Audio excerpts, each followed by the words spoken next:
Vai Latvijas pilsoņi jau avansā ir piekrituši latus nomainīt pret eiro, tā kā runa ir par politisku izšķiršanos, nevarētu būt strikti aizliegts vēlreiz izzināt sabiedrības viedokli arī ar referendumu starpniecību. Aivars Endziņš uzskata, diskusijām nav pamata.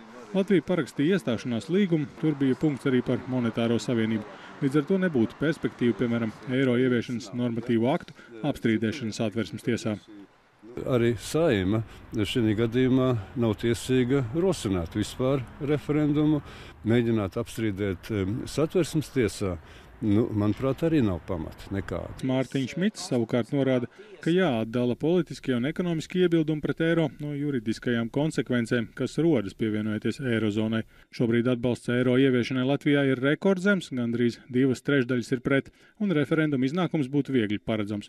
Līdz ar to pašreizējā valdošā koalīcija, kas apņēmusies ieviest vienoto valūtu jau 2014. gadā, nav ieinteresēta lieku reizi izzināt sabiedrības viedokļi, ja reiz obligāti tas nav jādara. Ja aptuveni pēc gada sāksies lata nomaiņa ar eiro, tad bez dažādiem jaunās valūtas ieviešanas izdevumiem, kas var sasniegt vismaz 100 miljonus eiro, būs jāveic iemaksas arī speciālajā Eiropas stabilitātes mehānismu fondā. Tas šodien oficiāli sācis darbu.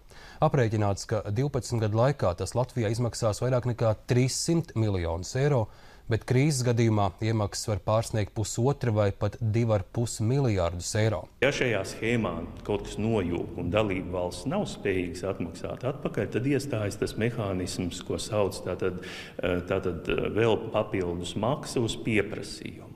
Un tad tā kopējā summa var svārstīties starp 1,44 līdz 2,5 miljārdiem. Pēc ekonomikas ekspertu domām Latvija varētu prasīt, lai līdzšinējās pigu saistības tai neuzkrauj.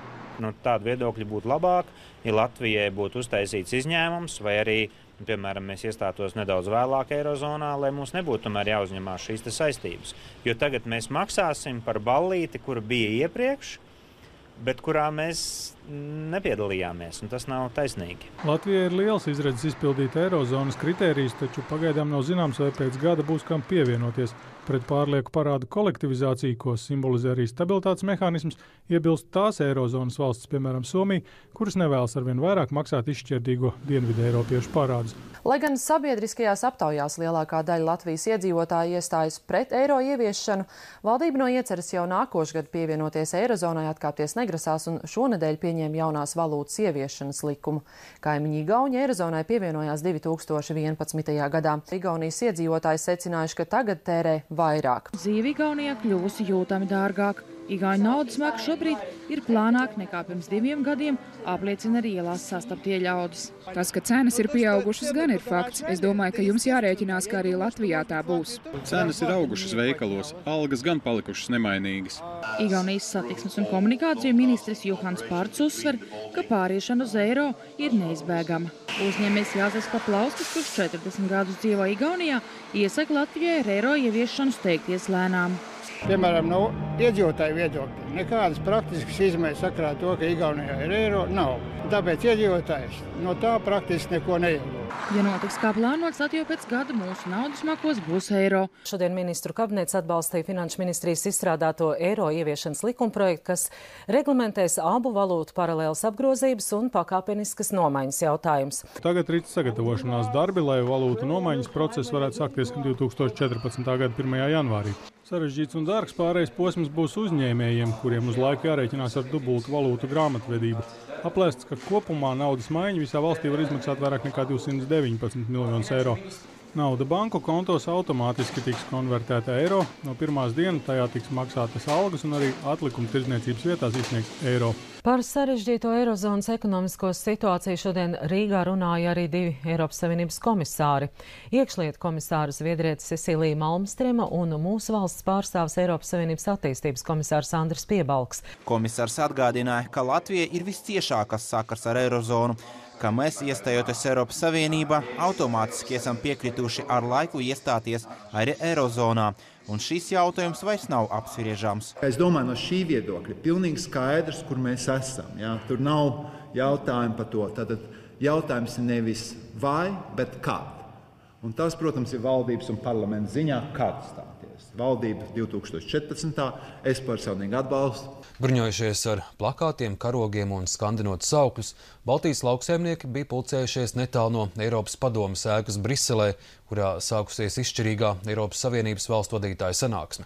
Tajā viņi cer vienoties par Eiropas Savienības 7 gadu budžetu, kurā Latvija prasa gan godīgākus maksājumus zemniekiem, gan kohēzijai un valsts attīstībai.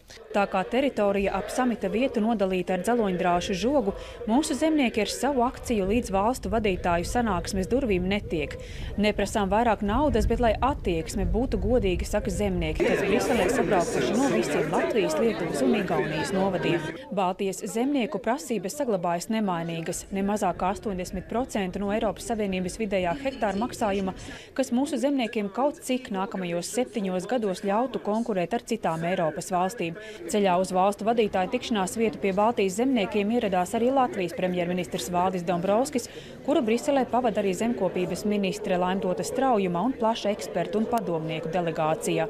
Mēs esam jau skaidri indicējuši, ka šis pašreizējais piedāvājums, kas ir no komisijas puses Latvijai, nav pieņemams. Tajā pašā laikā skaidrs arī tas, ka mums nevajag aizrauties ar to, kā mēs nāksim, kā mēs liksim veto, ja visas 27 valsts ieradīsies ar šādām pozīcijām, tad vienošanos visticamāk neizdosies panākt. Rīt Saeimai jāsāk lemt par eiro ieviešanas likumu. Līdz eiro ieviešanai atlicis pavisam nedaudz. Vadošo amatpersonu uzņemtais kurs šķiet neapturams. Eiro ieviešanas mērķa datums Latvijā ir 2014. gada 1. janvāris. Bet es atbalstu Latu. Palielināsies izdevumi, cenas celsies. Kas jums liek tā domāt? Teiksim, tā pieredze, kas ir Igaunijā. Un arī es jau esmu naudas maiņas piedzīvojis 2 reizes, un vienmēr bija, ka nopaļošana cenām notiek uz augšu. To, ka cenas palielināsies, tirgotāji nemaz nenoliedz. Diskusijas ar iesaistītajām pusēm par šīm un citām problēmām gan vēl turpināšoties, taču eiro projekta vadītāji ļauj noprast, ka nekas būtisks plānos vairs mainīts netiks.